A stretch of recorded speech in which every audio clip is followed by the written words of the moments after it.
Համաժողովի հետ կապված նշեմ, որ ընտրական ցուցակ չի ձևավորվելու այդ համաժողովում։ Այդ համաժողովում նախատեսում ենք ընդունել նոր կանոնադրություն, նոր ծրագիր եւ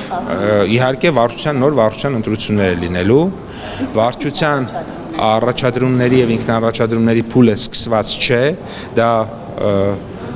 հունիսի 1-ից 15-ն է, որքան հիշում եմ, այդ հատվածում է տեղի ունենալու, բնականաբար հիմա չկան եւ չեն էլ կարող լինել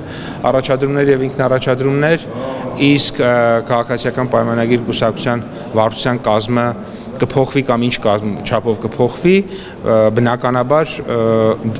բնականաբար ես վստահ եմ, որ ինչ որ չափով կփոխվի, որովհետեւ դա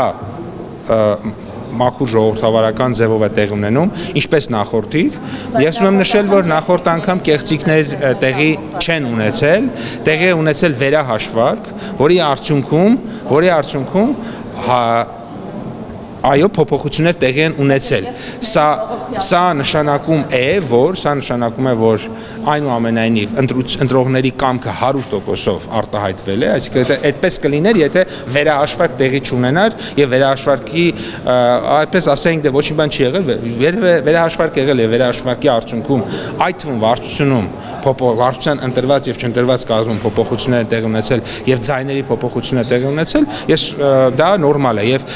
օրինակ ուզում եմ հիշեցնել, որ իմ ձայները օրինակ վերահաշվարկի արդյունքում ավելացել են, բայց ես չեմ համարում, որ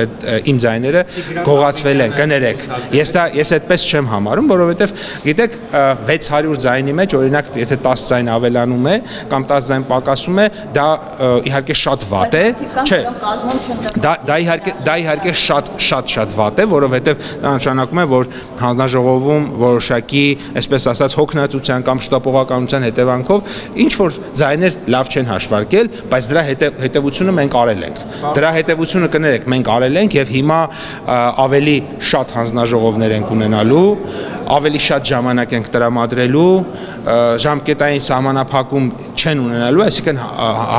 եւ իհարկե տեսախցիկների առաջ հանգիստ ինչքան պետք է թող հաշվեն, որովհետեւ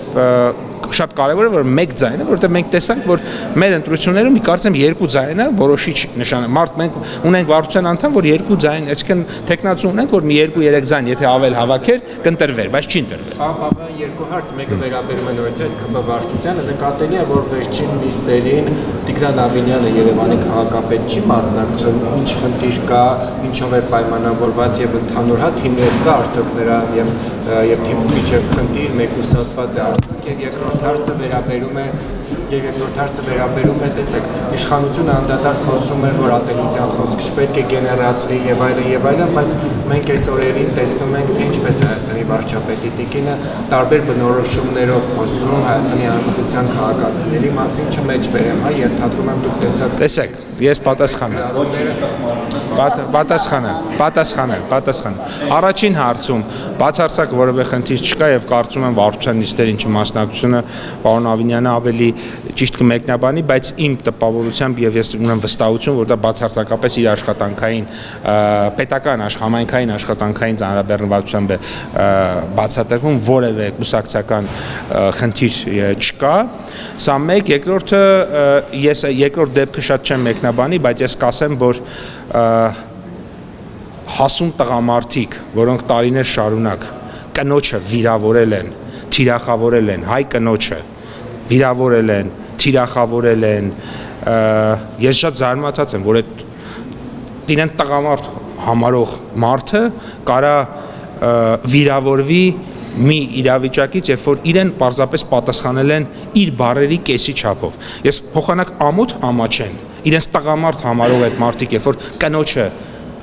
նստած վիրավորում են գրառումներով եւ այլն, մի հատ էլ բան է, ձեր մոտ զարմանք առաջանում։ Ես կարծում եմ, որ ձեր մոտ 5 տարի առաջ, 6 տարի առաջ, 4 տարի առաջ, 3 տարի առաջ, 2 տարի առաջ, որ զարմանք առաջանար ու այդ մարդկանց ասեիք, ամոթ չես ամաչում, քեզ տղամարդ ես համարում, բայց նստած կնոջից բամբասում ես ու կնոջը վիրավորում ես, երեխաների մորը վիրավորում ես, այդ հարց չէր առաջանա, ես այսքանը կասեմ ու վերջ։ Ես այսքանը, այլ ներողություն եմ խնդրում, այլ հարցեր կան, այլ հարցեր տվեք։